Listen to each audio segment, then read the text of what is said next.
To be a follower of Malal is to be a chaotic warrior, bent upon shedding the blood of other chaotic creatures. As such, Malal is both feared and hated by the other gods. Malal's worshippers, too, are loathed by other chaotics. They are outcasts, beloved by neither the friends nor the enemies of chaos. Dependent upon the least whim of their patron deity, few men worship such a god, fewer still live long in his service. The bonds that tie master and servant ever drain upon the soul of the warrior, and it is a rare man that can loosen those bonds once forged. Hello everyone and welcome back to the Great Book of Grudges. My name is Nathan, and yesterday we spoke about Malal, the god of destruction and renegade chaos god, but we also spoke briefly about KALEB DARK, a champion of Malal in the Warhammer fantasy setting. So what I wanted to do in this video is go over his history. You see, comics were released within the Citadel Journal, and that went over the story of KALEB DARK, of which 4 books were created, but only unfortunately 3 books were ever released. This is due to a copyright issue that Games Workshop suffered against the writers later down the line, which is a massive shame to most of the fan base considering that the character did have 2 official miniatures, one on foot and one mounted, had his own rules for the edition at the time, and it looked like they were trying to push Malal to become one of the key Chaos gods. Obviously Malal has returned in the form of Malice in the Warhammer 40k setting, but nothing of the sort when it comes to Warhammer Fantasy or Age of Sigmar, but who knows what would have happened with Malal as the years would have progressed if we would have still had him in canon. But let's not go into hypotheticals, instead let's go over what we know about KALEB DARK. We'll begin with Book 1. This is the quest of KALEB DARK, and it is during a dark time of Kislev, as usual really, where King Zoltan of Prague leads up a defense against the forces of chaos who are invading his lands. You may notice that the territories of the map have changed. Keep in mind that obviously as time has progressed, the world of Warhammer Fantasy has more or less cemented itself, but early on there was no clear design as how the world existed. Prague, as is traditional with the Warhammer Fantasy universe, stands against the forces of chaos. Here King Zoltan leads the loyal Stalgrad militia and the fierce mountain men of Kez, but they find themselves overwhelmed by what could be assumed to be half-orcs and trolls. Prague archers quickly provide supporting fire, but that support is then destroyed by the Wraith Riders of Chaos. What may be interesting here is that the Prague archers call out for Arianka. This is a deity which has long since been removed from canon, but has received every now and then a little bit of a hint. A former chaos god of lore, but one of the many deities that Kislev originally did worship. And it won't be the only time that she is mentioned throughout this series. But let's return to the story. It is lucky that the warriors of Prague also have support of magical fire. But finally we're introduced to our anti-hero KALEB DARK, who insults Sleb and Foulheart and charges into battle. You might notice that there is a little bit of confusion in the last frame, mainly because Chaos Warriors were supposed to be behemoths of their kind, so there weren't supposed to be that many. And the design has changed over the years too. We can see that KALEB is quite slender, and interestingly enough, his horse is very heavily mutated too. Long fangs and the horn protruding from its head. But still the question is asked why a Chaos Warrior is fighting on the side of Prague, where really, as explained before, KALEB fights not for Prague, but for the will of Malal. Both Chaos Warriors now clash, and we are further introduced to the concept of a Doomed One, a warrior of chaos dedicated to fighting on behalf of Malal. And it doesn't take long for KALEB to overpower the Khornate warrior, claiming that Khorne may have his bones, but his soul belongs to Malal. With the feared living weapon, the Dread Axe, biting onto Foulheart and draining his very life essence to the renegade Chaos God. It's then that KALEB now turns his attention to the other followers of Chaos as he rips them apart and drains their souls for his patron deity. The Kislevites, seeing as the Khornate champion has now been defeated, rejoin the fray, and between both the Kislevites and the champion of Malal, destroying the invaders without much trouble. But what we do know is that the spellcaster who had been safely casting spells from the city of Prague had been witnessing all what was happening. It must be a very curious occasion, as a prophecy did speak of a doomed one, so that it was that Caleb was summoned to the city of Prague itself to speak on this matter. It is important to note that the doomed one, KALEB DAARK, would remain in a very chaotic neutral sense, so if being summoned by even, say, Kislevites, he might attend just because he might find something that might be beneficial to him. And here he does meet with the spellcaster, who does mention a very interesting prophecy. And in Prague's darkest hour, the goddess Arianka shall rise from the dead, and she shall smite the hordes of chaos, and drive them from this land forever. Of course, such things are normally seen as fairy tales. Gods do not normally walk among men, or at least they haven't in a long time, and the existence of the gods of lore has been wildly disputed over many centuries. But what if Arianka did in fact exist? Interestingly enough, we find out that not only Arianka does exist, but she does in a physical form, trapped within a crystal coffin, and that crystal keys will be needed to release her. This is one of the very few times that we hear of gods physically being among mortals. Well, she's not among them because she's trapped, but it's very strange as we haven't heard of these types of things since, well, the dwarven deities walked among their kin. But nonetheless, Arianka, the god of law, needs to be released so she may strike against chaos. And it is here where more of the prophecy is revealed. There shall come a champion, a man of chaos, yet not of chaos. Dark his deeds, but darker his doom. And he shall seek out the crystal keys, and wrest them from the clutch of evil. Where it is now theorized that Caleb must be this very man. Now you might be wondering as to why this may be the case.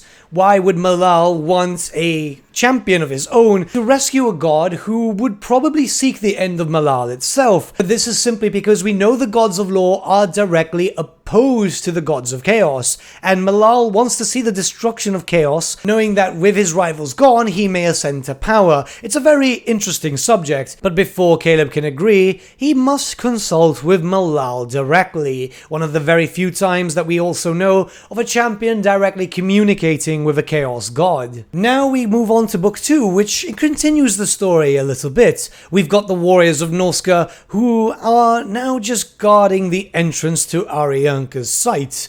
There they're discussing the happenings, but what we can see is that our little fairy friends from Hellpit seem to be moving around. The Skaven perhaps have found out that Arianka might be here, and such a god might be quite delicious. Quickly the Skaven moved, killing all defenders, while the spellcaster and his servant waited for Caleb to commune with his insane god. Caleb would be busy enacting a ritual, which, interestingly enough, given by what we find out here, he does fairly often, and Malal always appears. This is something which is extremely rare, but it could make sense, mainly because Malal is a weaker god. He needs to commune with what little servants he has, rather than Korn or Sinesh, Nurgle or Zinch, who will have hundreds beyond thousands of servants enacting his will. But curiously enough, Malal does not wish to share his reasoning as to why he wants him to help Arianka.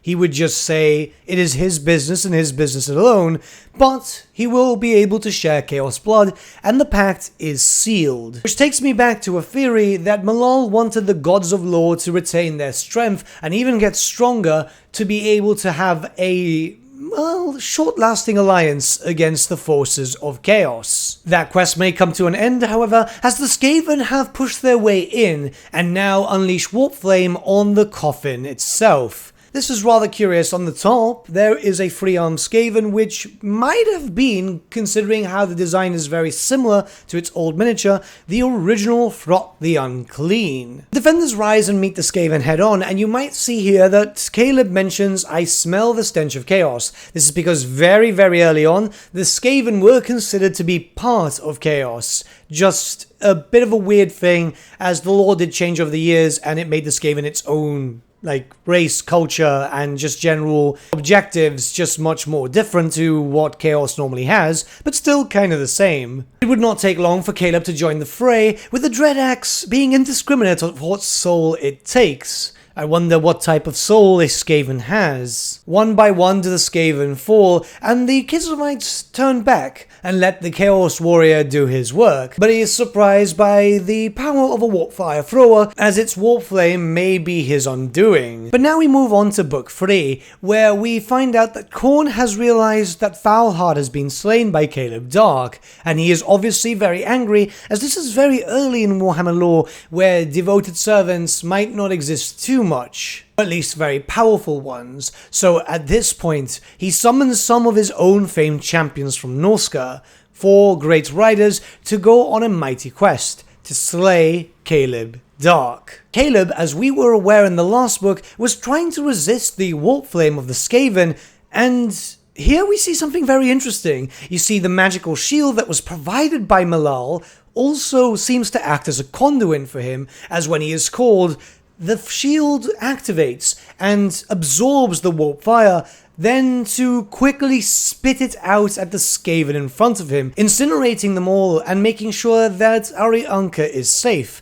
This is the first time that I believe we've seen a weapon that is able to even withstand, or better yet said, a shield that's better able to withstand such powerful warp fire. The Skaven were dispatched, the quest was accepted, and Caleb was given a amulet which would shine brighter and brighter as he got closer to the keys needed. As his quest began, we get more word of the prophecy. It is written, "And the doomed one shall ride out from Prague across the gushing Linsk, and thence into Norsca, and there the forces of chaos will close around him." Let us follow some of the story now. Deeper, ever deeper into Norsca rode KALEB DAARK, across the plains of Blight, and through the barren crags of Shargan, a land laid low by the ravages of chaos. Deeper, ever deeper, and then the spark in Walpurgis's amulet grew ever brighter. On the second day, he came across a band of goblin brigands, a dozen all told, and slaughtered them.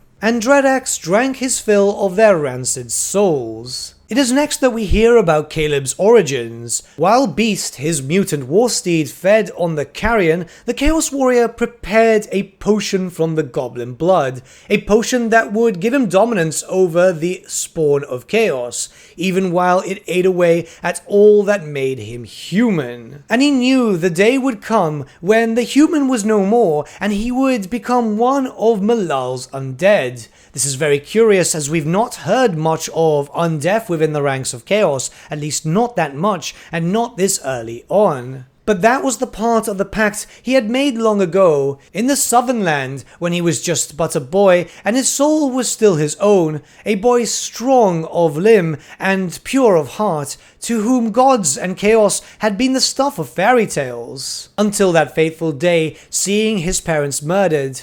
That night, as he lay weeping among the bodies of those he had loved, Malal came to him, and he whispered sweet words of blood and vengeance, fanning the raw hatred that kindled in the boy's heart. And that night he made his pact. That night, KALEB DAARK sold his soul. This is all still very common when it comes to Warhammer Fantasy lore, so nothing really changes here, but what we do know is that the knights that Khorne had sent out have now reached Caleb and have laid their ambush, striking at him and hoping to finally kill him. The Chaos Brothers, as they were known, would strike at him in unison, even taking down Beast, KALEB DAARK's own mutated steed. It looks like it may be the end here, but something would happen. Malal would once again intervene, striking at a mountain and creating a chasm between Caleb and the Chaos Brothers.